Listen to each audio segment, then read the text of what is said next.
नमस्कार, जय हिंद। कैसे हैं आप सभी? आप सभी का स्वागत है आपके अपने परिवार में दोस्तों। दोस्तों, आज हम पढ़ने वाले कार्बन एवं उनके यौगिक। दोस्तों, मैं आपसे एक छोटी सी रिक्वेस्ट करना चाह रहा हूँ कि अगर आपको क्लास अच्छी लग रही है तो लाइक, सब्सक्राइब और शेयर करना ना भूलें दोस्तों, क्योंकि बड़ी मेहनत लग जाती है इस क्लास को बनाने में। ठीक है दोस्तों? तो दोस्तों, मैं भगवान से दुआ कर रहा हूँ कि आप स्वस्थ हैं, मस्त हैं और अपनी क्लास प्रॉपर तरीके से देख रहे हैं, और हो सके तो आप ज़रूर जॉब लगिए। दोस्तों, आज हम कार्बन एवं उसके यौगिक पढ़ रहे हैं। हर चीज़ कार्बन से बनी हुई है। हमारा शरीर में, इसमें भी कार्बन की मात्रा है। ठीक है दोस्तों? तो कार्बन एवं यौगिक उनके यौगिकों के बारे में आज हम पढ़ेंगे।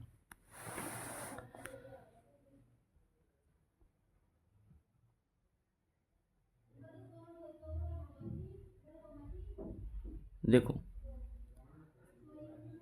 यहाँ अगर अपन पढ़ें तो देखो, ये क्या कहना चाह रहा है कि ये तो परीक्षण हो गया ऊपर की का, ठीक है। लेकिन यहाँ से अपन आपको सूचीबद्ध की गई भोजन,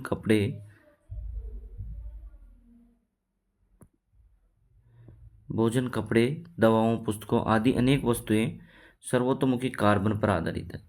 इनके अतिरिक्त सभी सजीव संरचनाएं कार्बन आधारित है। भूपटल तथा वायुमंडल अत्यंत अल्प मात्रा में कार्बन उपस्थित होता है। भूपटल में खनिज जैसे कार्बोनेट हो गया, हाइड्रोजन कार्बोनेट हो गया, कोयला हो गया एवं पेट्रोलियम हो गया के रूप में 0.02% कार्बन उपस्थित है, तथा वायुमंडल में 0.03 कार्बन डाइऑक्साइड उपस्थित है। प्रकृति में इतनी अल्प मात्रा में कार्बन के इन गुणों का अध्ययन करेंगे। ठीक है दोस्तों? यहाँ आपको बताता है कि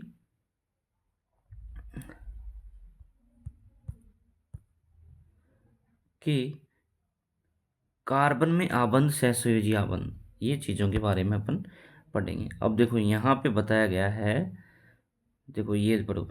गलित अवस्था में विद्युत चालन करते हैं। हमने देखा कि आयनिक यौगिकों में आबंध की प्रकृति इन गुणधर्मों की व्याख्या करती है। जैसे कि कार्बन यौगिक अच्छे विद्युत के चालक नहीं होते। ये कहना क्या चाहता है? जो कार्बन के यौगिक होते हैं दोस्तों, जो विद्युत के अच्छे चालक नहीं होते। उपरोक्त यौगिकों की क्वथनांक एवं गलनांक जो आयनिक यौगिकों के क्वथनांक एवं गलनांक की तुलना में काफी कम होता है। ठीक है? ठीक है दोस्तों? देखो, इन परमाणुओं के बीच प्रबल आकर्षण बल नहीं होता, क्योंकि चूंकि अधिकांशतः यौगिक बहुत विद्युत के कुचालक होते हैं। अतः हम इस निष्कर्ष पर पहुंच सकते हैं कि इन यौगिकों के आबंध से किसी आयन की उपस्थिति नहीं होती। ठीक है दोस्तों?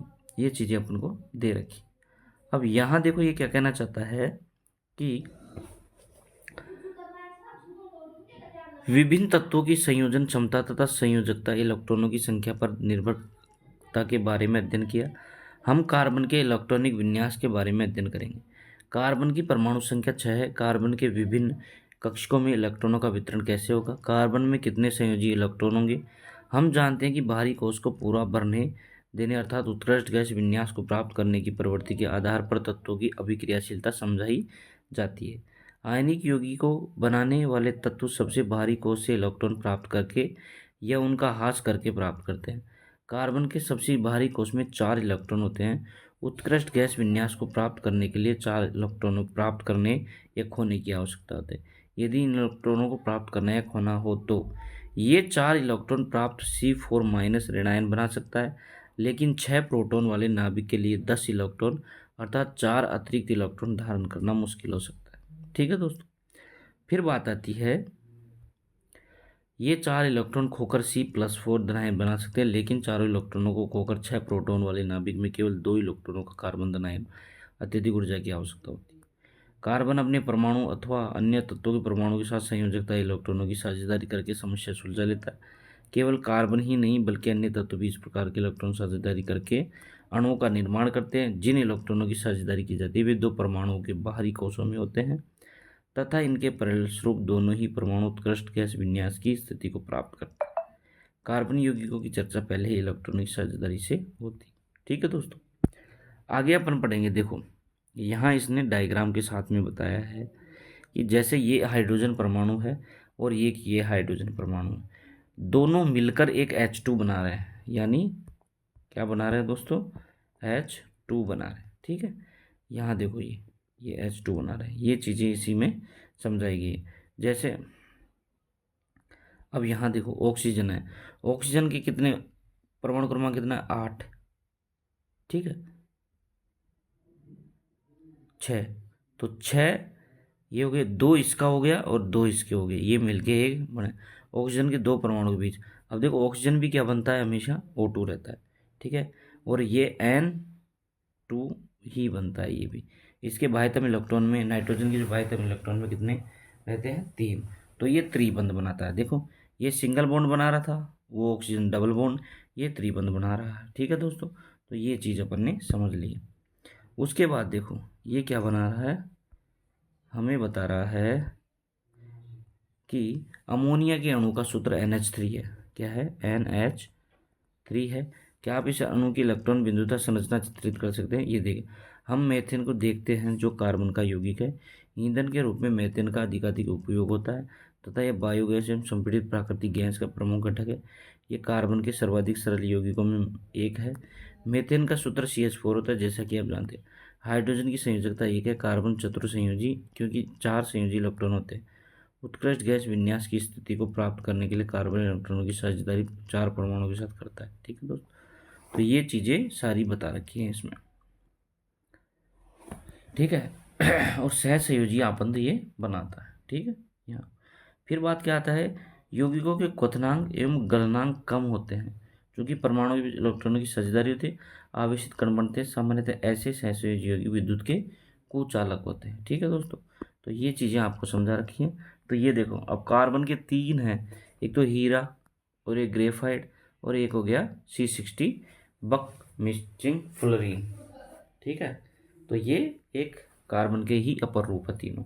ठीक है, लेकिन ग्रेफाइट जो होता है कार्बन का, ये विद्युत का सुचालक होता है। ठीक है दोस्तों, तो ये चीज़ भी आपको ध्यान रखनी होगी। ठीक है, आगे बात करें तो ये प्रश्न वगैरह दे रखे हैं इसमें। ठीक,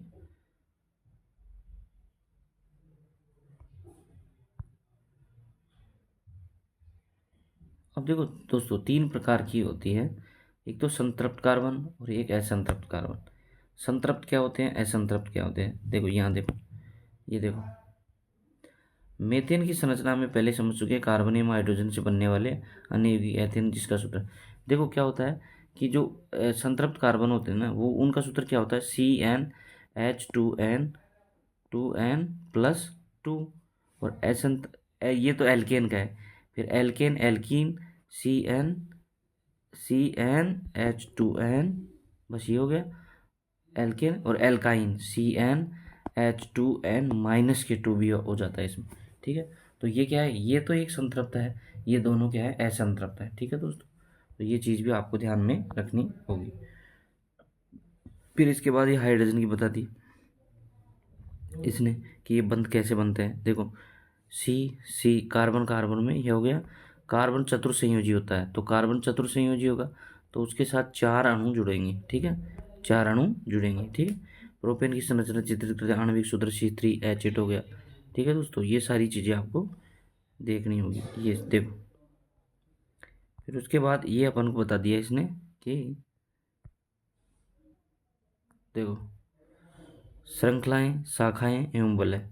ठीक है, यहाँ देखो 1, 2 तथा 3 कार्बन परमाणु वाले यौगिक मेथेन, एथेन, प्रोपोन की चर्चा। कार्बन परमाणु की श्रृंखला के 10 कार्बन परमाणु हो सकते हैं, इनमें 6 के नाम से ये हो गया। देखो मेथेन हो गया, CH4 हो गया। ठीक है, ये हो गया। फिर एथेन हो गया, C2H6 हो गया। ठीक है, प्रोपेन, ब्यूटेन, पेंटेन, हेक्सेन। तो ये बता रखा है इन्होंने कि मेथेन का सूत्र ये होता है, एथेन का सूत्र ये होता है, प्रोपेन का सूत्र ये होता है, ब्यूटेन का सूत्र ये होता है, पेंटेन का सूत्र ये होता है, हेक्सेन का। यानी ये क्या है, संतृप्त है। ये क्या है दोस्तों, संतृप्त है। ठीक है, ये संतृप्त है।